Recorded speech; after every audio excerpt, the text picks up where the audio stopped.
तो चलिए स्टार्ट करते हैं। तो एक डायरेक्ट एक्सरसाइज में जाने से पहले हम थोड़ा इसके ओवरव्यू या की पॉइंट्स देखते हैं, ताकि बिल्कुल ही ब्लैंक एक्सरसाइज में ना चले जाए या एक्सरसाइज का अता पता ना हो। तो पहले हम इसको थोड़ा सा की पॉइंट्स चेक करते हैं या देखते हैं। तो फर्स्ट है इसमें इब्नुल हैथम। तो इब्नुल हैथम है। इब्नुल हैथम इराक में पैदा हुए। So he is great his great work in the book of optics name Kitabul Manazir. तो ये दो पॉइंट ज़रूरी है। ऑप्टिक्स का ये किताब ऑप्टिक्स पे थी और किताबुल मनाजिर इसका नाम था। He was consider as inventor of pin hole camera. तो ये दो पॉइंट्स, क्योंकि ईटा में ये अक्सर ये मुसन्निफिन के नाम और ये इस तरह के पूछते रहते हैं, तो पिन होल कैमरा और किताबुल मनाजिर ये दो पॉइंट बहुत ज़रूरी है इसमें। अलबरूनाई इसमें है कि उसने 150 फिजिक्स के बुक लिखे थे फिजिक्स के रिलेटेड, और उसने जो discuss shape of earth movement, sun and moon and different phases of moon, इसके बारे में काम किया था। तो ये 3-4 पॉइंट्स याद होने चाहिए। नेक्स्ट है मोहम्मद अब्दुल सलाम। तो अब्दुल सलाम वो पहले पाकिस्तानी थे जिन्होंने 1979 में नोबेल प्राइज़ फिजिक्स में जीता था। तो ये एक पॉइंट बहुत ज़रूरी है इसमें। तो इनके जो फील्ड थी वो फिजिक्स थी, और उस फिजिक्स के फील्ड में उन्होंने 1979 में नोबेल प्राइज़ जीता था। नेक्स्ट है डॉक्टर अब्दुल कदीर खान। अब्दुल कदीर खान हमारे जो एटॉमिक बम का प्रोजेक्ट था उसमें उनके ये फाउंडर समझे जाते हैं।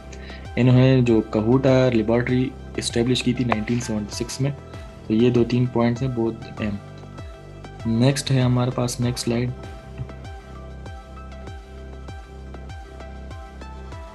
तो मेजरमेंट के बारे में थोड़ा सा इसके बारे में पढ़ लें कि मेजरमेंट में क्या, मेजरमेंट किसे कहते हैं। मेजरमेंट बेसिकली जो अननोन क्वांटिटीज़ है और जो स्टैंडर्ड क्वांटिटी है उस बीच में जो कंपैरिजन है उसको हम मेजरमेंट कहते हैं। तो दो टाइप फिजिकल क्वांटिटीज़ दो टाइप की होती हैं, फिर base quantity and derive quantity. तो ये चेक कर ले आप कि बेस क्वांटिटीज़ कौन सी हैं। 7 क्वांटिटीज़ है जो उनको नाम दिया हुआ है बेस क्वांटिटीज़ जो स्टैंडर्ड है, और फिर उस बेस क्वांटिटी के बेस पे हम कुछ नई क्वांटिटी डिराइव किए जिसे डिराइव क्वांटिटीज़ कहते हैं। जो 7 क्वांटिटीज़ हैं बेस क्वांटिटी, उसके नाम ये सारे याद करने। लेंथ है, इसके यूनिट जो है वो मास थे। इसका लेंथ है, मास है, टाइम है, ड्यूरेशन है, इलेक्ट्रिक करंट है, थर्मोडायनामिक्स टेम्परेचर है, amount of substance, luminous intensity, ये सारे आपने याद कर लेने। चेक। नेक्स्ट है जी इसमें लीस्ट काउंट।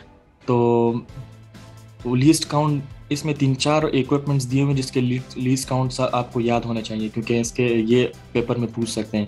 जो वर्नियर कैलिपर है वो हम यूज़ करते हैं इंटरनल और एक्सटर्नल डायमीटर मेजरमेंट के लिए। तो इसका जो वर्नियर कैलिपर का जो लीस्ट काउंट है वो है 0.1 mm। और जो स्क्रू गेज है नेक्स्ट इसमें इक्विपमेंट है, उसका जो लीस्ट काउंट है वो 0.01 mm है। और नेक्स्ट जो इसका डिजिटल वॉच है उसका जो लीस्ट काउंट है वो है 0.1 सेकेंड, 0.01 सेकेंड। तो ये 3 जो है लीस्ट काउंट वो याद होने चाहिए। अभी हम एक्सरसाइज के जो एमसीक्यूज है वो सॉल्व करते हैं। How many millimetres are there in 10 centimetres. तो व्यूअर्स आपको ये याद होना चाहिए कि 1 सेंटीमीटर में 10 मिलीमीटर्स होते हैं, तो 10 सेंटीमीटर में 100 मिलीमीटर होंगे। तो करेक्ट ऑप्शन है ए। ये मैंने एज ए रेफरेंस के तौर पे 1 सेंटीमीटर में 10 मिलीमीटर होते हैं। Which of the following quantity can be measured using a micrometer. तो ये है length. Next question, next MCQ से the instrument best measure for internal diameter of pipe is vernier calliper. Vernier calliper में व्यूअर्स internal भी measure कर सकते हैं और एक्सटर्नल भी कर सकते हैं। स्क्रू गेज में सिर्फ एक्सटर्नल कर सकते हैं, इंटरनल नहीं कर सकते। नेक्स्ट क्वेश्चन है which prefix represent a largest value. तो उसमें है ये इसमें कौन सा है, तो इसमें है giga. Next question which of the following is the smallest prefix. तो इसमें है आटो 10⁻⁻18। जो पीको है 10⁻⁻12 है, और जो नैनो है 10⁻⁻9 है, और फेमटो जो है वो 10⁻⁻15 है। Next question, question number 6, which of the following number shows 1 significant digit. तो इसका जो करेक्ट ऑप्शन है वो है D. Next question, which of the following number shows 4 significant digits. तो ये सिग्निफिकेंट फिगर्स के चैप्टर में अगर आप थोड़ा सा पढ़ लें तो आप पता लग जाएगा कि सिग्निफिकेंट्स और नॉन सिग्निफिकेंट फिगर कौन कौन से हैं। तो इसका जो करेक्ट ऑप्शन है वो ए। नेक्स्ट है a light year is distance traveled by a light in 1 year. It travels about 9.460 cross 10⁻15 meter. How many significant figure are in this number, ये जो नंबर दिया है इसमें सिग्निफिकेंट फिगर कितने हैं, इसमें 4 है, option D is correct. Next है 0.2 millimetre is unit of metre is, तो इसको हम किस तरह लिख सकते हैं मीटर में, तो ये अगर मीटर में आप कन्वर्ट कर दें तो ये ए और बी दोनों, ये ए की तरह हम लिख, मतलब दो टाइप्स हैं और दोनों करेक्ट है, तो option D is correct, A and B. Next है Kitabul Manazir is the name of book written by Ibn al Haytham, ये हमने शुरू में देख लिया था। नेक्स्ट है व्यूअर्स कि ये है यूनिट नंबर 2 काइनेमेटिक्स। तो काइनेमेटिक्स में हम मैकेनिक्स को स्टडी करते हैं, ये सबसे old form of physics science है। तो जब जब भी कोई भी बॉडी हमारे पास मोशन में होती है तो उसे हम स्टडी करते हैं, तो उसे कहते हैं मैकेनिक्स। तो फिर मैकेनिक्स के दो ब्रांचेस हैं, तो जो भी बॉडी मोशन में होती है उसकी हम जब स्टडी करते हैं तो उसे कहते हैं मैकेनिक्स। फिर मैकेनिक्स में हमारे पास दो टाइप के ब्रांचेस हैं, 2 ब्रांचेस हैं मैकेनिक्स के, एक है काइनेमेटिक्स और दूसरे है डायनेमेटिक्स। तो इस चैप्टर में हम काइनेमेटिक्स स्टडी करेंगे। तो kinematic is the derived from Greek word, जो ग्रीक वर्ड से डिराइव हुआ है। Kinematic is the branch of physics which deal with the study of motion without going into details of what cause the motion. मतलब इसमें हम वो motion discuss करते हैं कि ये मोशन, इसके जो काज है, जिस वजह से ये मोशन, जो बॉडी मूव कर रही है, उसको हम डिस्कस नहीं करते, सिर्फ उस मोशन को डिस्कस करते हैं। तो जिस ब्रांच में हम जो काइनेमेटिक्स है उसमें हम जो काज ऑफ मोशन है वो डिस्कस नहीं करते, जस्ट मोशन डिस्कस करते हैं, उसके बारे में स्टडी करते हैं, तो उसे कहते हैं काइनेमेटिक। इसमें एक और भी है रेस्ट एंड मोशन, और जो बॉडी एक अपनी सराउंडिंग के with respect to its surrounding अपनी पोजीशन चेंज नहीं करती तो हमें उसको कहते हैं कि वो बॉडी एट रेस्ट है। और जो भी बॉडी अपनी position with respect to surrounding change कर रही है उसे हम कहते हैं कि वो बॉडी इन मोशन है। नेक्स्ट है डिफरेंट टाइप्स ऑफ मोशन है, ट्रांसलेटरी मोशन है, रेक्टिलिनियर मोशन है, curvilinear, random motion, rotatory motion, vibratory motion. तो ये सारे आप देख लें कि कौन कौन से मोशन के क्या क्या कैरेक्टरिस्टिक्स है। नेक्स्ट है स्केलर, इसमें पर 2 तरह की क्वांटिटीज आती हैं, derive quantities and scalar quantities. Scalar quantities वो होती हैं जिसमें सिर्फ हमारे पास मैग्नीट्यूड की ज़रूरत होती है और डायरेक्शन की ज़रूरत नहीं होती।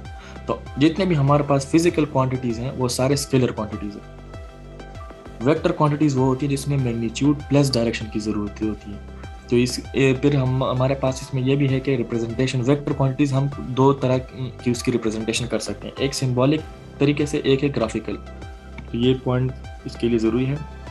नेक्स्ट है इसमें डिस्टेंस आ जाता है, इसकी डेफिनेशन होती है कि डिस्टेंस की डिस्टेंस की क्या डेफिनेशन है। फिर डिस्प्लेसमेंट आ जाता है कि the shortest direct distance between two positions called displacement. देखें डिस्टेंस और डिस्प्लेसमेंट ये फ़र्क है, डिस्टेंस एक पॉइंट से दूसरी पॉइंट में जाने में 10 रास्ते हो सकते हैं, तो हर एक रास्ते का हर एक अपना डिस्टेंस है, लेकिन उस एक पॉइंट से दूसरे पॉइंट तक जाने के लिए 10 रास्ते हैं, उसमें जो शॉर्टेस्ट डिस्टेंस होगा वही डिस्प्लेसमेंट होगा, बाकी 9 उसमें डिस्टेंस होंगे। तो ये डिफरेंट है। और जो डिस्प्लेसमेंट है ये वेक्टर क्वांटिटी है, क्योंकि इसमें डायरेक्शन की भी जरूरत होती है और मैग्नीट्यूड की भी। स्पीड आता है, स्पीड के सिंपल ये फॉर्मूले याद करने के, speed is equal to distance by time, और जो वेलोसिटी है वो डिस्प्लेसमेंट बाय टाइम है। इसमें फिर 3 लॉज ऑफ, ये इक्वेशन ऑफ मोशन है, 3 डिफरेंट इक्वेशंस है, ये बहुत ज़रूरी है क्वेश्चंस को सॉल्व करने में या एमसीक्यूज को सॉल्व करने में। ये एक फर्स्ट नंबर है VF is equal to VI plus GT या AT। सेकंड है distance is equal to VIT plus half AT square. Third है 2A या 2GS is equal to VF square minus VI square. तो exercise number 2 के हम equations discuss करते हैं, MCQs. The average speed of a bus is 20 metre per second, how far can it travel in 10 second. तो इसका जो option है वो है 2 मीटर। आपको स्पीड दी हुई है, आपको टाइम भी दिया हुआ है, तो स्पीड हमारे पास बराबर होता है distance by time.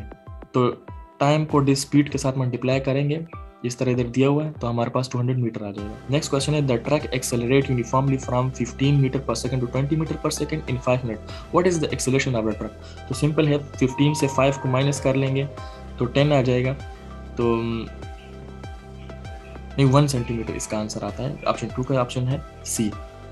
Third question है a car moving along a straight line at 20 metre per second undergoes an acceleration of 4 metre per second after 2 second, its speed will be. तो ये है, ये पूरा सॉल्व किया हुआ है।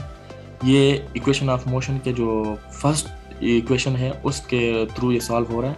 वी हमारे पास फाइंड करना है, जो फाइनल हमने फाइनल वेलोसिटी वो हमने फाइंड करनी है। इनिशियल हमने दी हुई है 20 मीटर पर सेकंड, एक्सेलरेशन भी दी हुई है और टाइम भी दिया हुआ है, तो हम इक्वेशन में पुट कर लेंगे तो हमारे पास फाइनल वेलोसिटी आ जाएगी। नेक्स्ट क्वेश्चन है a bird begin to accelerate at a constant 0.3 metre per second square. ये एक्सेलरेशन दी हुई है, फॉर 3 सेकंड टाइम दिया हुआ है। इट्स चेंज इट्स वेलोसिटी, तो वेलोसिटी का फार्मूला, एक्सेलरेशन का फार्मूला है a = v/t।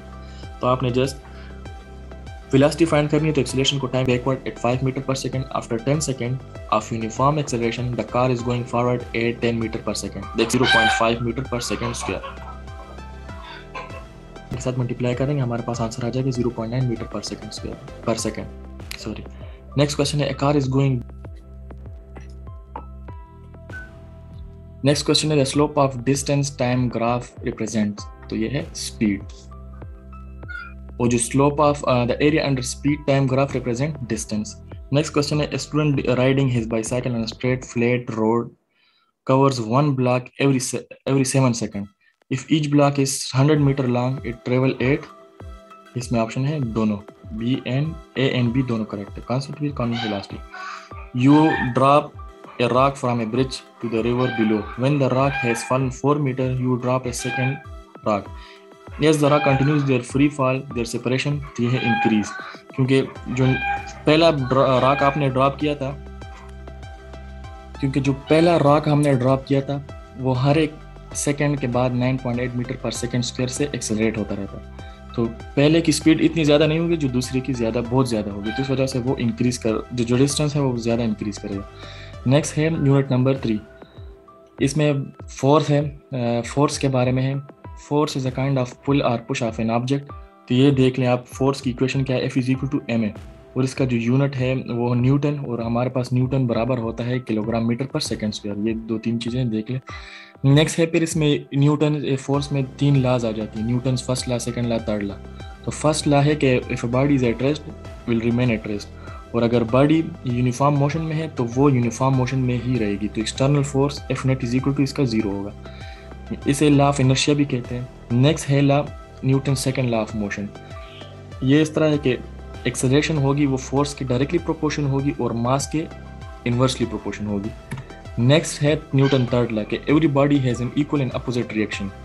मतलब when an object exert a force on second object, the second object will exert a force same in magnitude but opposite in direction on the first object। मतलब आप एक चीज़ को force देंगे तो वो उतना ही फोर्स लेकिन अपोजिट डायरेक्शन में वो आपको वापस देगी। तो ये न्यूटन फर्स्ट लॉ है कि every object has an equal and opposite reaction. Next है इसका एक्सरसाइज पे आते हैं। तो पहला क्वेश्चन है 30 kilogram object is supported from rope such that the tension in the rope is equal to its weight. The weight of the object is, तो option B is correct, 30 newton. Second question है force needed to produce an acceleration of 10 metre per second square in the ball of mass of 0.5 kilogram. तो ये force find करना है, force is equal to ma। तो मास भी given है, acceleration भी given है, तो हम फोर्स फाइंड कर सकते हैं जो क्या आएगा 5 न्यूटन। नेक्स्ट क्वेश्चन है a ball A collide with ball B which is at rest. Ball A जो मूवमेंट में है और बॉल बी एट रेस्ट है, तो आफ्टर कोलिजन इन दोनों के कोलिजन से विच of the following condition is not possible. जाहिर सी बात है, या तो दोनों मूव करेंगे या एक रेस्ट पे होगा दूसरा मूव करेगा। तो इसमें ऑप्शन डी इज करेक्ट, क्योंकि ऑप्शन डी इस वजह से करेक्ट है कि यही एक कंडीशन है जो पॉसिबल नहीं है, बाकी तीनों कंडीशन पॉसिबल हो सकती है। क्योंकि पहला ऑप्शन है ball A come to rest and ball B start moving, क्योंकि पहले ने सारी एनर्जी बॉल बी को ट्रांसफर कर दी तो बॉल बी मूव करेगा। नेक्स्ट कंडीशन है, तो ये भी करेक्ट है। नेक्स्ट कंडीशन है both ball move in the same direction. उनका मास की डिफरेंस या वेट की डिफरेंस की वजह से दोनों बॉल भी मूव कर सकते हैं इन सेम डायरेक्शन, ये भी करेक्ट है।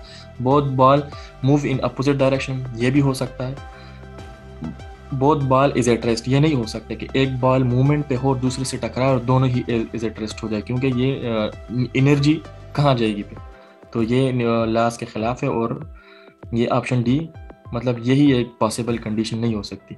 Next question, what is the mass of car that is travelling with the velocity of 20 metre per second and momentum of 22,000 kilogram. So हमने इसका मास फाइंड करना है। तो मोमेंटम का फार्मूला है P = mv। तो मास भी गिवन है और वेलोसिटी भी गिवन है, हम मोमेंटम फाइंड कर सकते हैं। Next question is an object at earth and taken to moon should have.